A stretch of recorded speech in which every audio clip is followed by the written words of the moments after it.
નમસ્કાર મિત્રો આપની સાથે હું છું પિનલગીરી ગોસ્વામી।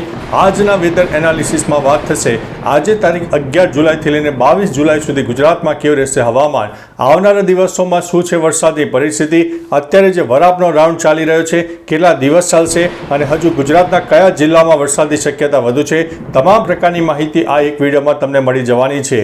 પ્રથમ સિસ્ટમની વાત કરીએ તો ઉત્તર ભારતમાં એક સાયક્લોનિક સિસ્ટમ, બંગાળની ખાડી તરફ એક લો પ્રેશર સિસ્ટમ, બંનેની ટ્રફ મજબૂત બની રહી છે। ઉત્તર ભારત અને પૂર્વ ભારતના અનેક ભાગોમાં હજુ વરસાદની શક્યતા વધુ છે, જ્યારે મધ્ય ભારત તરફ પણ એક સાયક્લોનિક સિસ્ટમની વ્યાપક અસર જોવા મળી રહી છે અને તેની અસર ગુજરાતને પણ તારીખ 14 અને 15 તારીખથી થવાની છે। મહત્વનું છે કે બીજી તરફ અરબી સમુદ્ર અને બંગાળની ખાડીના ભેજવાળા પવનો ગુજરાત સહિત મધ્ય ભારતને મળી રહ્યા છે અને દક્ષિણ ગુજરાતથી લઈને કેરળ સુધી વરસાદની જે ટ્રફરેખા છે એ મજબૂત ટ્રફરેખા છે અને તેના લીધે થઈને હજુ પણ દક્ષિણ ગુજરાતમાં છૂટોછવાયો વરસાદ તો કોઈ જગ્યાએ ભારે વરસાદ પણ થઈ શકે છે।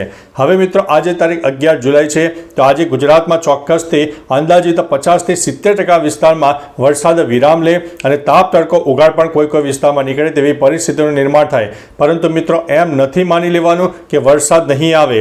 લો પ્રેશર સિસ્ટમ સક્રિય થાય, લોકલ ડેવલપમેન્ટ સક્રિય થાય તો જે તે વિસ્તારમાં મિત્રો ભારે વરસાદ પણ થઈ શકે છે। અત્યારે જે વરસાદ જોવા મળશે એ તૂટક વરસાદ જોવા મળશે, જેમાં 5 મિનિટ 15 મિનિટના વરસાદ મળે અને પછી વરસાદ વિરામ લે, પરંતુ કોઈ જિલ્લામાં વરસાદની શક્યતા હજુ પણ વધારે છે, જેમાં ખાસ કરીને બનાસકાંઠા, સાબરકાંઠા, અરવલ્લી, મહીસાગર, ખેડા, પંચમહાલ, દાહોદ, છોટાઉદેપુર, વડોદરા, આણંદ, ભરૂચ, નર્મદા, સુરત, તાપી, ડાંગ, નવસારી અને વલસાડ સહિત અનેક વિસ્તારમાં કોઈ જગ્યાએમાં ભારે વરસાદ પણ થઈ શકે છે। એટલે મિત્રો સાર્વત્રિક વરસાદનો માહોલ નહીં હોય, પરંતુ લોકલ ડેવલપમેન્ટના કારણે હજુ પણ વરસાદની શક્યતા વધુ છે, જ્યારે સૌરાષ્ટ્ર અને કચ્છમાં છૂટાછવાયા વરસાદ થાય। કચ્છનો જે ઉત્તરી પટ્ટો છે જેમાં ખાવડા સહિત અનેક વિસ્તારો છે તેમાં લોકલ ડેવલપમેન્ટની શક્યતા આગામી 2-3 દિવસમાં વધારે છે અને જે તે જિલ્લામાં વરસાદ પણ થઈ શકે છે।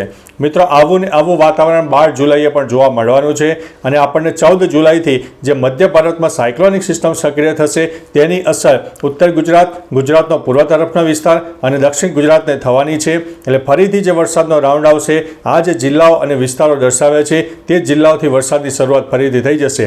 મહત્વનું છે કે મિત્રો આપણે અગાઉ પણ માહિતી આપી હતી કે 15 જુલાઈ સુધીમાં ગુજરાતમાં જે સરેરાશ વરસાદનું પ્રમાણ છે એ 50%ની આસપાસ પહોંચી જાય તેવી શક્યતા છે, ત્યારે મિત્રો આજે 11 જુલાઈના રોજ મળતા આંકડા પ્રમાણે 46-47%ની આસપાસ વરસાદ નોંધાઈ ગયો છે અને આગામી 3-4 દિવસમાં આ જે વરસાદ છે 50% સુધી પહોંચી જાય તેવી શક્યતા છે।